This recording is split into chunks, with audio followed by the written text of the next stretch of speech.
Good morning po. Kanina madumi ang tubig, guys.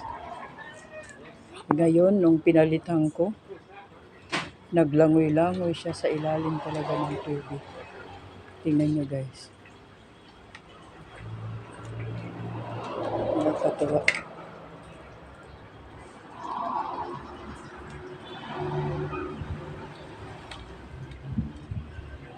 Buti hindi naabot yung paa niya. Nakalutaw talaga siya. Good morning po. Ulit ay good afternoon. Nakalutaw siya. Feel niya talaga yung ilog. So, tingnan nyo, guys. Lalangoy siya. Oh, lalaro sila sa ilog.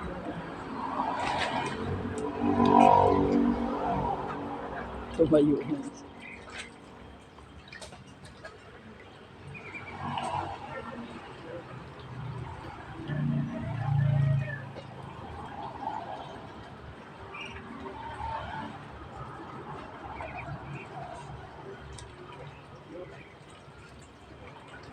May pagkanso. May pagkahig siya sa ilalim. Abot nila ako na. Gusto niya siya lang.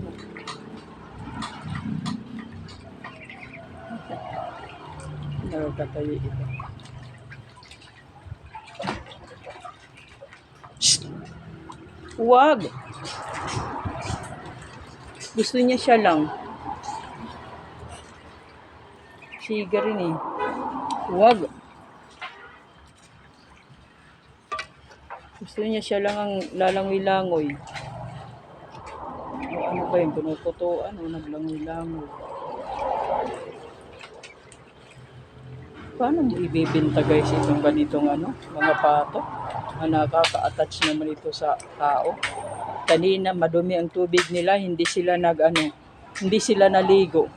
Kung napalitan ng tubig, naglangoy-langoy na.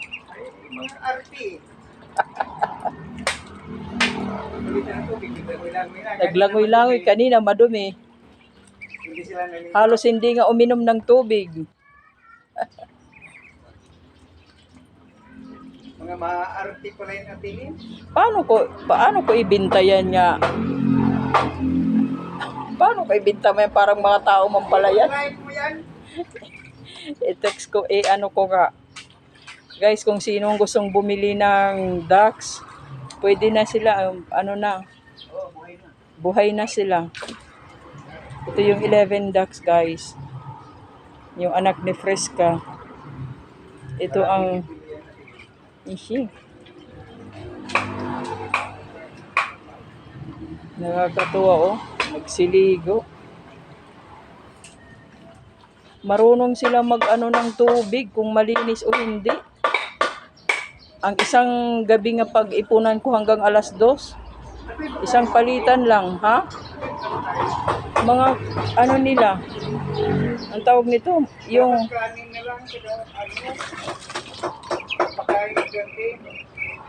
natakot siya. Bakit? Isyo. Bakit kayo natakot? Hindi sila gaanong nakuan siya.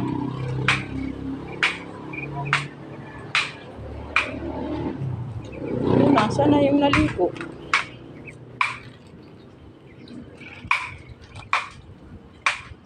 Nasaan nang naligo?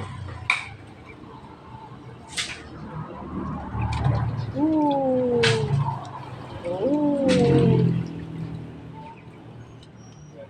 Ito siya kanina ang naligo, ah. Ang hilig mo sa tubig, ah. Aalis na naman siya.